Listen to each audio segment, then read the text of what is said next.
الحمدللہ رب العالمین والصلاة والسلام علی سید الانبیاء والمرسلین۔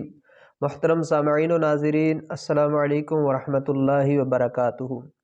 ماہ غفران رمضان المبارک اپنی بہاریں لوٹا رہا ہے، اور اسی سلسلے میں سلسلہ ہے خلاصہ قرآن۔ اللہ کے فضل اور اس کی توفیق سے 7 پاروں کا خلاصہ مکمل ہوا، اور آج پیش خدمت ہے 8ویں پارے کا خلاصہ۔ 8واں پارہ بیسیکلی 2 حصوں پر مشتمل ہے۔ پہلا حصہ سورہ انعام کی بقیہ آیات پر مشتمل ہے، جبکہ دوسرا حصہ سورہ اعراف کی ابتدائی آیات پر مشتمل ہے۔ اگر 8ویں پارے کی ابتدا میں، جو کہ سورہ انعام کی اختتامی آیات پر مشتمل ہے، 4 باتیں خصوصیت کے ساتھ بیان کی گئی ہیں۔ سب سے پہلے نمبر پر اللہ تبارک و تعالی نے اپنے محبوب صلی اللہ تعالی علیہ وسلم کو تسلی دی ہے کفار کے ناجائز مطالبات کے باوجود بھی ان کا ایمان نہ لانے کی بنیاد پر۔ دوسرے نمبر پر اللہ تبارک و تعالی نے کفار اور مشرکین کی 4 حماقتوں کا تذکرہ کیا ہے۔ تیسرے نمبر پر اللہ تبارک و تعالی نے اپنی 2 نعمتوں کا خصوصیت کے ساتھ ذکر کیا ہے، اور پھر آخر پر رب تبارک و تعالی کی طرف سے 10 وصیتیں کی گئی ہیں۔ جیسا کہ 7ویں پارے کے اختتام پر ہم نے کفار کے ایک شعار کہ یہ نبی کریم صلی اللہ تعالی وسلم سے بطور استہزاء اور مزاح کے فرمائشی مطالبات کرتے تھے، تو اب اللہ تبارک و تعالی 8ویں پارے کی ابتدا میں اپنے محبوب صلی اللہ تعالی وسلم کو تسلی دیتے ہوئے ارشاد فرماتا ہے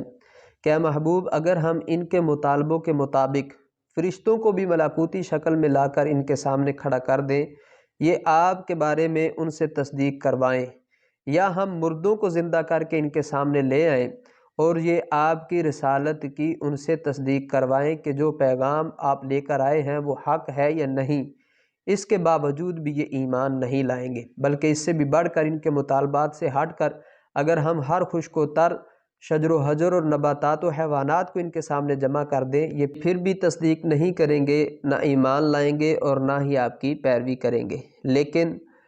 جس کی قسمت میں ایمان لکھا ہوگا یا اللہ کا ارادہ جن کے ایمان کے متعلق ہوگا، وہ ضرور ایمان لائیں گے۔ یہاں پر ایک اہم مسئلہ ذہن نشین رکھنا چاہیے کہ اللہ تبارک و تعالیٰ نے کائنات کو پیدا کیا تو جیسا ہونے والا تھا یا جیسا کوئی کرنے والا تھا، وہ سب اللہ تعالیٰ کے علم ازلی میں تھا۔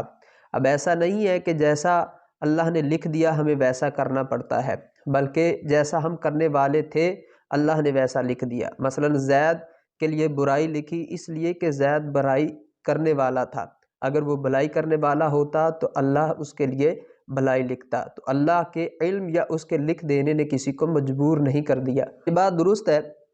کہ بندوں کے تمام اعمال اللہ تبارک و تعالیٰ کے مشیت و مرضی اور اس کے ارادے سے ہی وقوع پذیر ہوتے ہیں، لیکن اللہ تبارک و تعالیٰ نے انسان کو پتھر اور دیگر جمادات کی طرح بالکل مجبور یا پھر بے بس اور بے اختیار نہیں بنایا، بلکہ اسے ایک قسم کا اختیار دیا ہے، چاہے تو کوئی کام کرے یا پھر نہ کرے۔ اس کے ساتھ ساتھ اسے عقل بھی دی ہے تاکہ اپنے اچھے یا برے نفع و نقصان کو پہچان سکے۔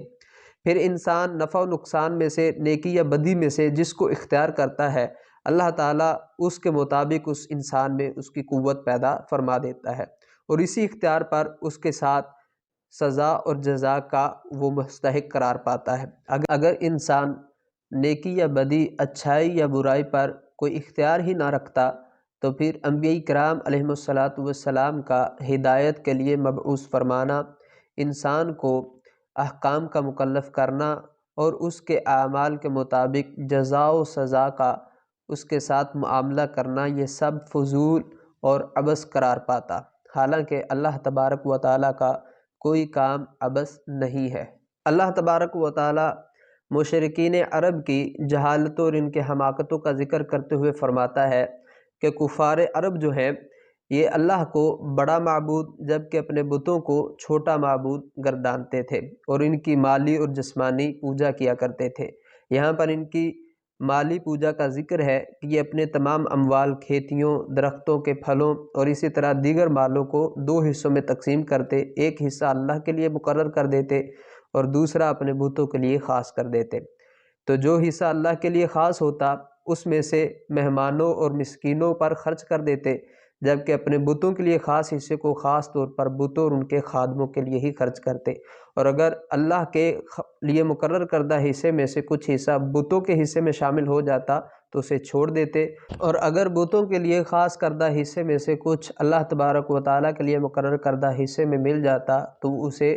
جدا کر کے دوبارہ سے بتوں کے حصے میں شامل کر دیتے تھے۔ یہاں اللہ تبارک و تعالیٰ